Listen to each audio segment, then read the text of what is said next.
Take it away, Ben. Thanks, Ollie. Nice to see you. Well then, I'm Ben, aka Creepy Customer. The only one without a name on the list. Thanks, Ollie. Yeah, I think just quickly put your hands together again for these guys, in particular Ollie and Libby. Fantastic job. Yeah, Yes. yeah. So we've got Owen, we've got Ella, Ollie, Libby, Elliot, and Catherine. Sean sends his apologies. He couldn't be here, unfortunately, because he's at uni now. I don't know why. So are we, but we've just got more, you know, like... Commitment. That's the word. Yeah. If he was committed, he'd be here. That's all I'm saying. So if you've got any questions, I'll come to you, and if you put your hands up, might have you come to that. But yeah, just want a little bit of information from yourself, Ollie. What was the inspiration? When did you write this? Thanks, Ben. Pleasure. I don't think it was. There was no inspiration really, because to be perfectly honest, I was just trying to think of a feature film that I could make on my own doorstep that would be cheap enough to do. So that basically was the inspiration. But I started writing it when I was in sixth form, so 10 years ago. And how long did it take you to write? Well, I didn't sit down and try and write it in earnest until so I sort of wrote a few pages in 2006. I probably sat down to do it at the end of 2007. I think it took about 4 months, the first iteration, but it's gone through many iterations where I sort of rewrote it specifically for this cast when I came back to the script like 2 years ago, and I don't know how long I spent. It was part-time, so it's hard to kind of say. Summer holiday? Yeah, maybe. Yeah. Summer holiday?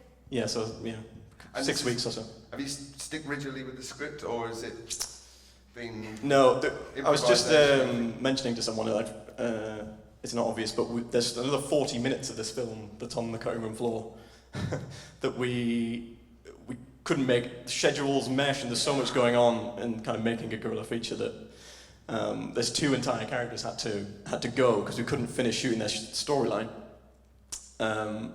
I quite like how it turned out. I think the film works at the length that it is, but there was a whole other subplot about 2 tourists to the town in a motorhome who come to visit, and they come into contact with Jim, and they sort of influence him about the gap year. There's like a throwaway line about his sort of gap year plans, and it comes from that subplot that isn't there anymore. I don't know if that answered your question. I can't remember what it was. Neither can I. Yeah, so, I mean, in terms of the style of making the film, who's inspired you? I will watch anything, and I enjoy the work of loads of different directors. I mean, I love Steven Spielberg stuff, even though that's like an obvious answer, but I also like Darren Aronofsky, Spike Jonze, Sofia Coppola. Sorry? Richard Linklater, yeah, well prompted. There's a couple of references to his movies actually. We're in the opening of the movie, we're burning a Richard Linklater philosophy book. It's not exactly a way of showing. No, that doesn't come across as a compliment. It was supposed to be. And then they reference Before Sunrise in their scene where they. A round of applause for Before Sunrise. Yeah, so Richard Linklater as well. But in terms of the style of shooting our movie, it's very much dictated by the budget and what equipment we have available. Yeah. It's kind of a bit of mental gymnastics you have to do to try and... You look at the script and you kind of think, well, how do I want to shoot this? And you sort of do your storyboard and you write down your shot list, and then you realise that you can't achieve most of it in the time or with the money that you have, so you have to rework it. So what's been the main obstacle to you? Has it been the financial side? Main obstacle, I would say, is the schedule. The producing of the movie is by far the most difficult part of all of them. The directing, the cinematography, editing, that's all fairly straightforward once you know how to do it. But the producing, we made a couple of catastrophic errors, or I did, when I wrote this script, because originally I thought, well, I won't make something with just like 2 characters, because I'll never get 2 people to commit that much time. What I'll write is an ensemble piece, so we'll spread everyone's commitment. But then juggling the schedules of what was 6 principal characters was really, really challenging. So that was a mistake. And then also, I don't know if you noticed, but a lot of independent films are sort of shot in 2 or 3 locations. So sort of like the Reservoir Dogs set the entire thing in a warehouse. There's a reason for that. It's because when you have a different location for almost every scene like we do, it sort of triples and quadruples the amount of time you need to spend organising like location agreements and Weather. insurance and the weather and Yeah. etc. So we made a real blunder with that, to be honest. So I think we only have maybe 2 recurring locations, which is the reading room at the museum and Nest and the gym we go back to briefly. Everything else is a different location every scene, which is nice now because I think it gives it a bit of like momentum and it's always like something new is happening, but it was a pain. So, with the guys that are in the film, I mean, were they the people that you had in mind absolutely from day one? Well, no, I mean, day 1 was 10 years ago, and I don't think they would have quite fit the roles. Yeah. Let's edit that bit out. But no, when I came to make this version, absolutely, yeah, I'd set up a filmmaking group at the Hub, just locally, that I think all these guys were a member of, except for Jim, actually, Sean. And so I'd seen such as Elliot and Owen's on-screen chemistry then, which was a sight to behold, so I knew that they would work together. And also I knew that if I asked one of them and not the other, they probably wouldn't do it. So I had to ask them both, really. I didn't really have that much of a choice. And then Ella I've been working with since way back, probably 10 years ago, like almost. 7. Yeah, I used to run a drama club at Cudderston Primary School when Ella was like 9. And I've sort of been teaching Ella and working with Ella through that entire period, and then it got to a point where it was just like, well, who do I sort of trust to work with under quite intense circumstances that making a guerrilla film is? I kind of needed to know. I know Ella is like amazing at like she'd always learn the lines, unlike some people, and you know she'd be prepared. She would like put in the groundwork, and so she was a no-brainer. And then Sean as well. I'd worked with. I'd actually cast Sean and Ella in a production of Macbeth a few years ago as Macbeth and Lady Macbeth. The Turrets. With the Turrets Theatre, yeah. So I knew they would be broad shoulders to kind of carry the movie, because if you have a bad performance in a guerrilla film like this, the whole thing just falls apart, especially in a lead role anyway. Excellent. Right then, has anyone got any questions from the audience? Yes, I was moved by the music that you chose, and I just wondered kind of what made you think of the music and why those that. And I saw the same artist was kind of featured a few times. What was it? Yeah. There's a couple of pieces of music that you just heard that we still need to replace. We've got to get a composer in to kind of replace. There's a track from, probably shouldn't say while I'm being recorded actually, but no, there's I'm really lucky to know some great musicians. So Sarah Beresford, who's a Barney local, but she lives in London now, who I went to school with. She was in sixth form with me. She has a band called Oh Sister, and I used 5 tracks of hers. I think once they get to the breakup scene, and like she has like 5 almost in a row, and she's brilliant. And yeah, I think she's got a new album coming out soon, so maybe look her up on her Facebook. There's some friends of a friend who have an incredible theatre company called Rash Dash, who I think maybe you've seen. They work with a musician called Becky Wilkie, and I approached her to ask if I could use some of her sort of really old material, which she let us use, which is very generous of her, and she's great. And she's actually going to write a replacement song for the opening, which currently is Regina Spektor. So she's working on that. And then Kerosene, which is Ella's band, and Caitlin Carr, who's the girl who's dragging Owen out of the bed at the end there. She's the lead singer of that band. So it's that actress who's singing when Ella is imagining the first imagines meeting Jim in the forest. Thank Any you. questions for the cast, particularly, just while we're on it? What were your highs and lows of the experience? All of it. It was a high, not a low at this point. Just specify.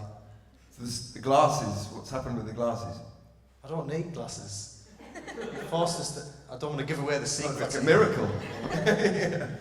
Yeah, he forced us to wear those. Did he? You Yeah. did enjoy the glasses, didn't you? I do secretly enjoy the blue glasses. I'll be honest. They're at my house actually currently. Put them on eBay after this. Oh no, you can keep the jumper. No, I don't want that back.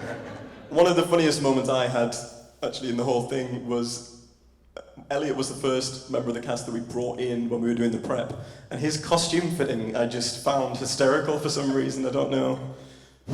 We just had him come in and kind of do like a 90s montage where he would sort of go into a closet and come out wearing some of the stuff we'd randomly picked out from charity shops, including that ridiculously tight jumper and the big glasses, and I just found it hilarious. And he looked at him and went, "That is it, definitely." You're the only person I know would look at that and go, "Yes." He's a style icon. Who, Carl? Yeah, Carl, yeah. And that waistcoat at the end there. And the accordion, that's a good accessory. You were actually playing the accordion, that wasn't sort of like dubbed over. That was me. All me. Amazing. I'll take the credit for that one. Yeah. Thank you. I feel like I'm on an episode of Question Time here, getting rounds of applause on the panel. It's great. I think it's been the first time I've been serenaded with an accordion. Hopefully not the Hopefully last. Not the last, yeah. Okay, not the last. Actually, it's funny you should mention Question Time because a lot of my rushes of Elliot are interrupted with him spontaneously bursting into impressions of Ed Miliband. Well, why not? It was at the general election when we. It was. Yeah. We started a year When ago, we started- so we it was started. relevant back then. Kind of. Yeah. Even less so now. Anyone else? I'd say low point was probably in the gym when I fell off the treadmill, because that was real. Yeah. And that was nice. And high point was probably the night shoot that we did that went on till like 2:30 in the morning. And Where was the night shoot? that was in Darlington. Is it in all in Darwin? Yeah. And that was quite a lot of that ended up being improvised, and that was quite fun. Yeah, that was good. That was a good shoot. Yeah, that's me. It was, some of the scheduling was quite hard, as I said. Like having to get in to film lots of things was probably a low. Sometimes I wasn't incredibly willing to give up my weekend. So that was a lot. I enjoyed all the filming really. It's been a good experience. Things like that. That's all Thank I've got you. to say. Anyone else got a question? Chris? How difficult really was it to get people involved, or people willing to take part, especially your main people? For speaking roles, we were pretty fine because I happened to know enough actors that basically I could get people. The principal cast, to be fair, you do have to kind of play down how much of a commitment it's going to be when they first agree, and then slowly over time reveal. But you have to sort of play that trick on yourself as well, because I would never begin this if I knew how long it was going to take. Extras we really struggled with for some reason. The house party at the end there, I was paranoid we weren't going to have enough people. So me and Libby make multiple appearances in that party. When he's doing the trail of origami, it's just mine and Libby's feet. Libby runs past frame. I just like obfuscated. There was no one else in the house. No. Literally, No, just- me, Ollie, and Sean. Yeah, so we've got to like literally set the camera up at the side in the corner of the room, press record, and then we all get into position and act it out. And then we go, cut, was that okay? No one knows. Because there's no one looking at the monitor at that point. Well, it worked. Yeah, then there's another bit when they're in the garden under that canopy there, and they're sort of surrounded by people. We were quite lucky. Libby's brother brought a bunch of his friends from the pub, and Catherine brought a few people just while they were on a night out, and they were only there for like an hour or two. Well, actually, probably a bit longer than that. Probably a couple of hours. Probably say an hour. An hour then. And we filmed the start of the conversation between the three of them, the argument, with people there, and we filmed the end of it with people there, but the whole middle section, it sort of cuts into close-up because there's no one else there. So you kind of disguise things like that, and the A-level results thing, which is now a montage of them all making phone calls, and then it ends with Ella completely her own, that was in the script they all got their A-level results on the same day at the same time, and it was a big crowd scene. And I tried to shoot that 4 or 5 times, tried to organise people, and then had to cancel because we didn't have enough or the weather wasn't right. And that's the kind of thing that frustrated the cast a lot, because they would have to cancel plans, and then I would have to cancel shooting. And then eventually we just had to come up with a creative solution to that. So do you have to cancel much due to the weather? Yes, all the time. Totally. Yeah. You sort of write it and you think, well, it's sort of a summer movie and it's a comedy, so you kind of want it to be sunny and kind of upbeat. But yeah, it seemed like every time we went out to shoot, it started to rain, or it was just cloudy. Just it kind of makes the if you don't have any big lights that you can take outside to simulate the sun, then it just looks drab and kind of awful. Cinematographers actually normally like working in cloud because they can control everything, but you need the resources to create light if you're going to do that.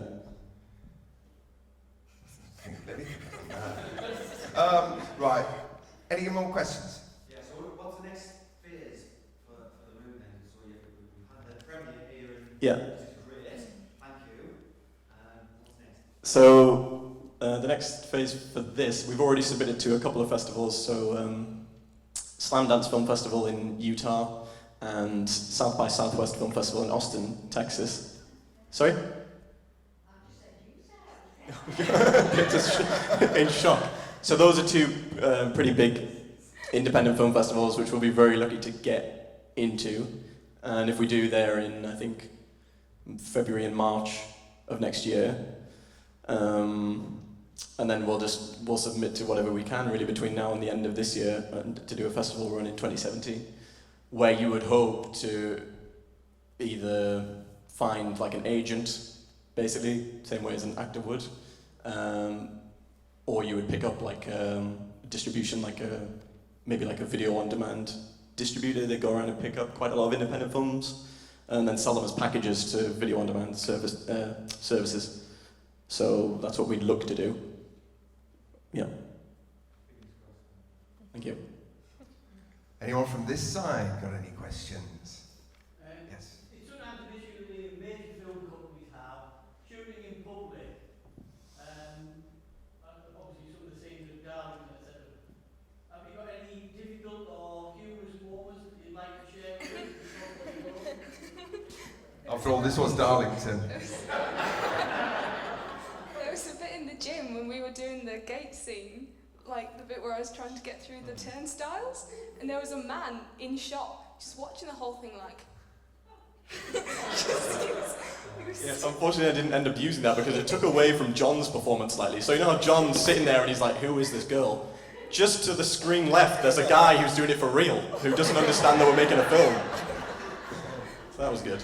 DVD extras. What's great about filming in public around here, though, is, for example, in Darlington, I rang Darlington Council to ask for permission to go out and shoot and make them aware. And they just told me they didn't have a department for that. So on the one hand, that sucks because I can't get permission to do it because they don't have a department. And on the other hand, I've just got to go and do it because there's no one, they can't say, oh, well, you didn't get the form signed. They don't have a department, so. I would also say about the gym scene, every time we got someone in the background of a shot, we were running around with release forms, stopping their workouts and saying, please sign this piece of paper. They had no idea what we're doing. I think we have a lot of release forms, because you have to, just from people in the gym who just had no idea. We were really lucky that those people were consented to being filmed. And we just kept on going out to them and we were like, can we film you doing push-ups? They're like, okay. But yeah, release forms has been, especially in that gym scene. And in the car park, the 3 people that were walking... I don't know who they are, I don't know. They were strangers. They didn't like... We kind of... I don't have release forms for those, I have to say. They're out of focus. If they were far enough away that you can't actually tell who they are, that's where we kind of said, right, they're never going to watch that movie and go, that's me. So Darlington was on best behaviour, pretty much. Yeah, nothing particularly awkward happened during that scene. That was a scene, if I just go off on a tangent, that had to be completely thrown out from the way it was in the script because it just wasn't possible. We went and tried to shoot it one time, and because it's all sort of walking, doing a tracking shot with my equipment is really, really tricky, and to keep them in focus. So you know a bit about photography, don't you, Ben? So at night, you've got to have a really wide aperture in order to see. And as soon as you have a wide aperture, you have a really small focal plane. Everything drops out of focus really, really quickly. So you've got about an inch or two.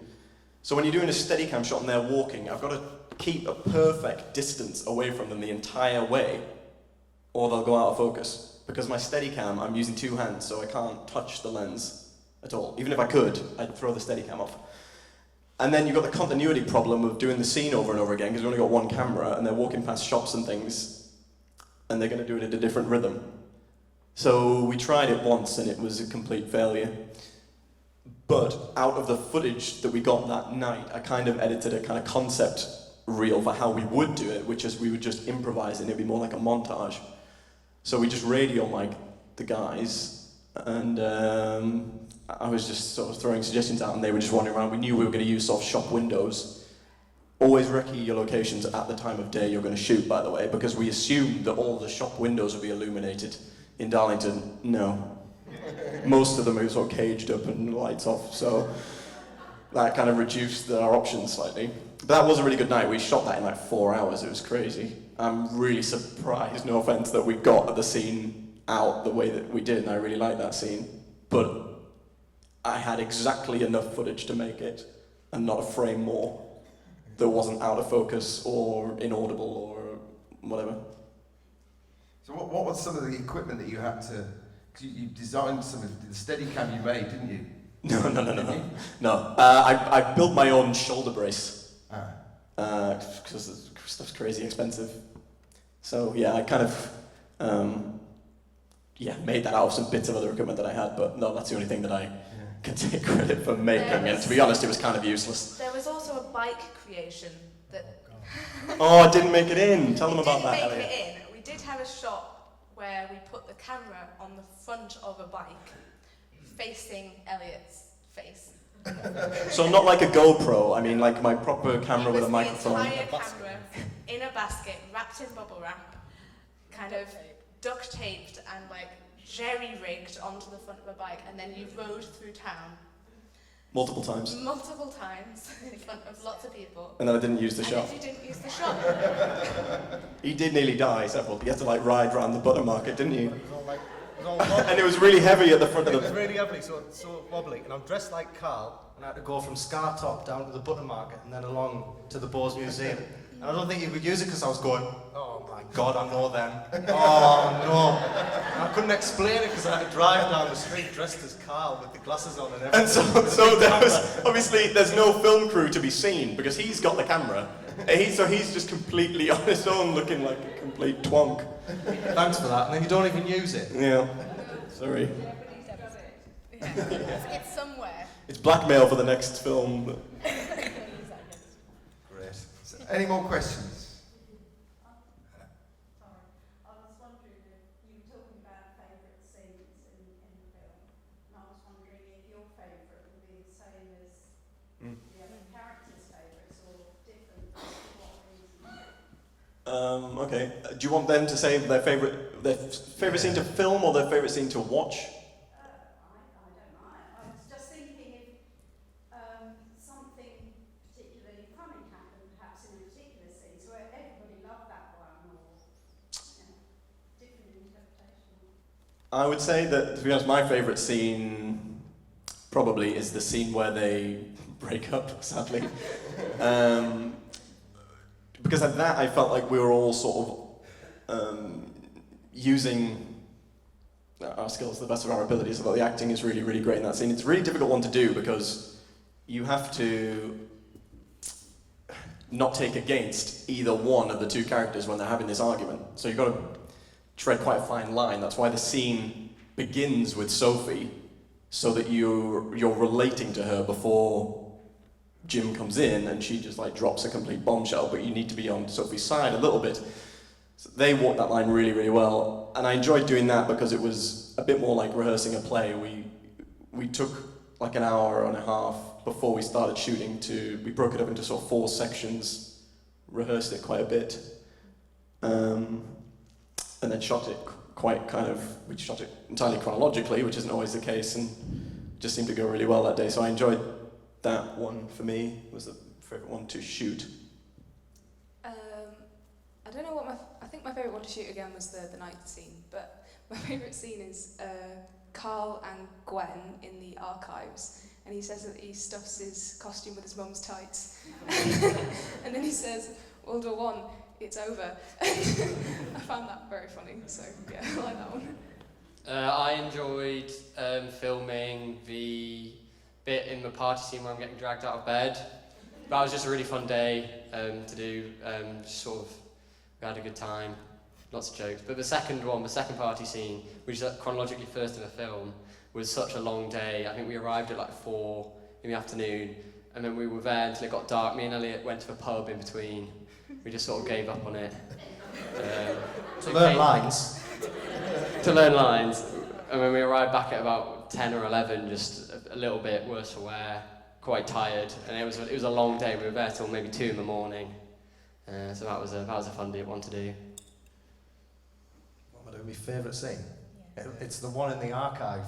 It's the bit where, do you remember when I would go like, you can't let too many people down here because the alarm goes off. How many times? Yeah, these books are very precious, but just the way I kept saying it, we couldn't get. Could not It was just stop like, laughing. they're very precious. And then we burst out laughing every single time. Like Gollum though. I know.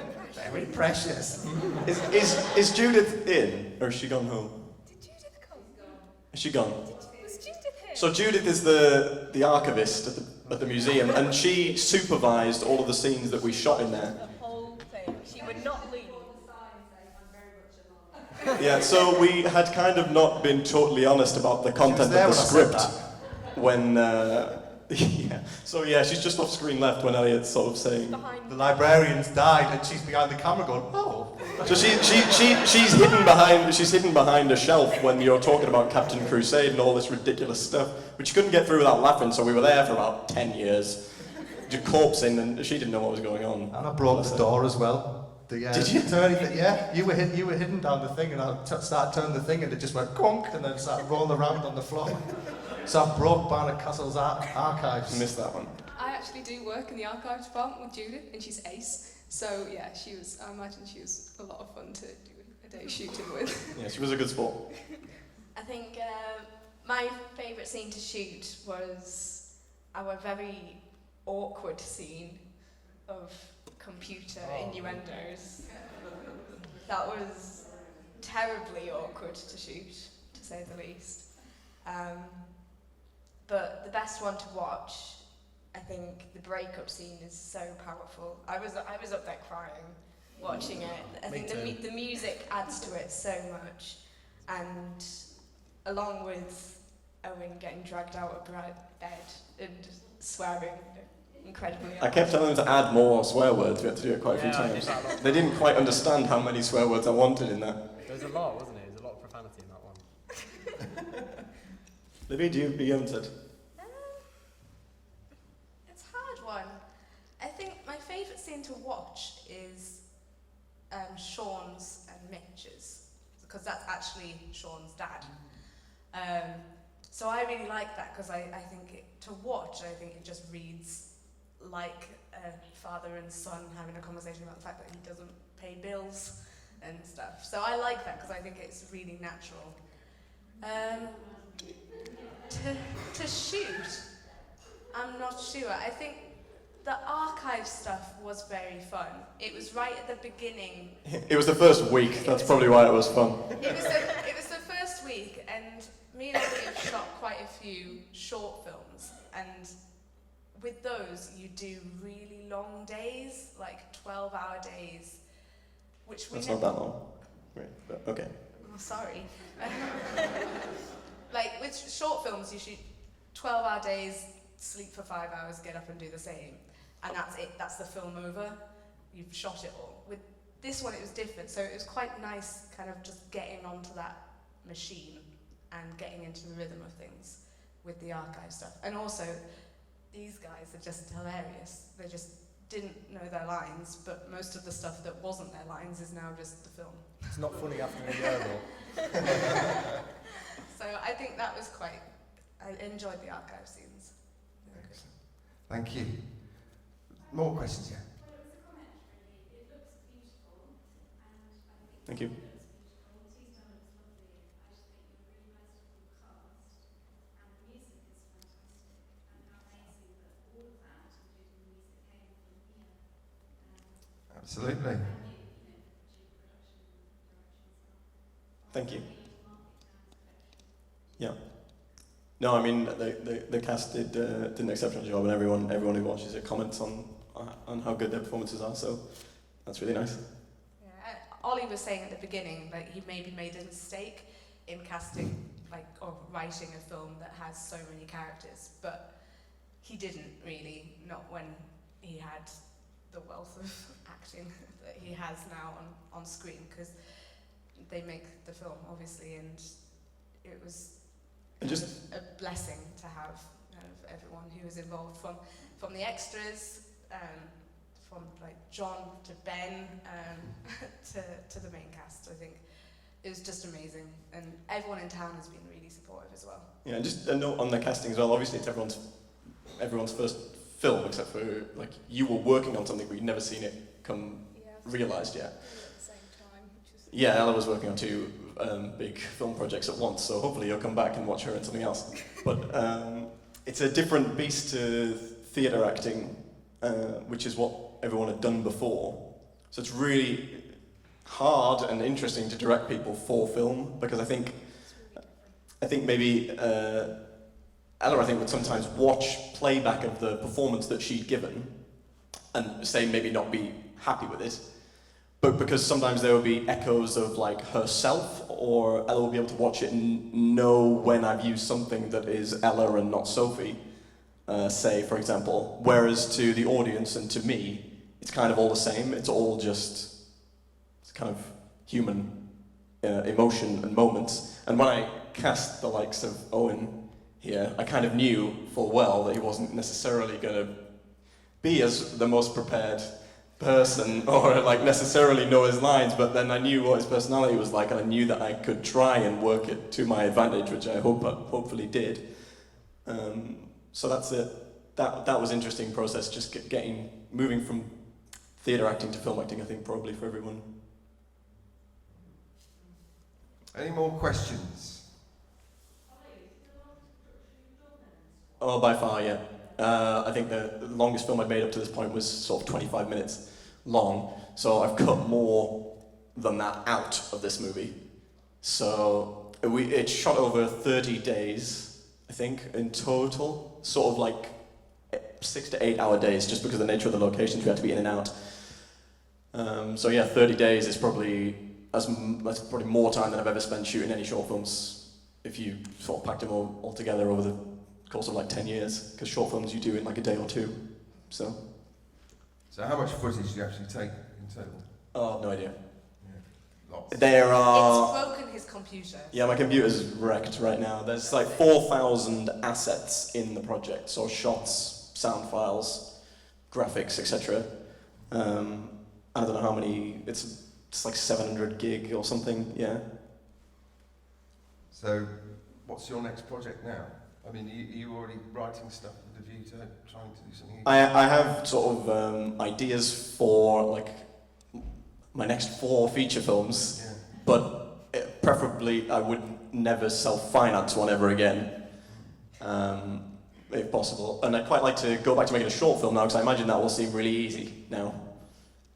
Preferably with like a budget similar to what we made this with, but just maybe make like a 10-minute film. I've got a script that I've been sat on for like 5 years that I'd really like to make. So I'll just see what opportunities come up. Hopefully this will open a few doors, so we'll see. Any more questions from anyone? I think we might be out of time now, probably. Yeah. Yeah, we definitely are. We've gone way over, have we? Yeah. Ah, sorry. Right. You should have Sorry, said. Tom. Sorry, Tom. Thank you very much, everyone, for coming on to this, and thank you, guys. Well done. Thank you, Ben.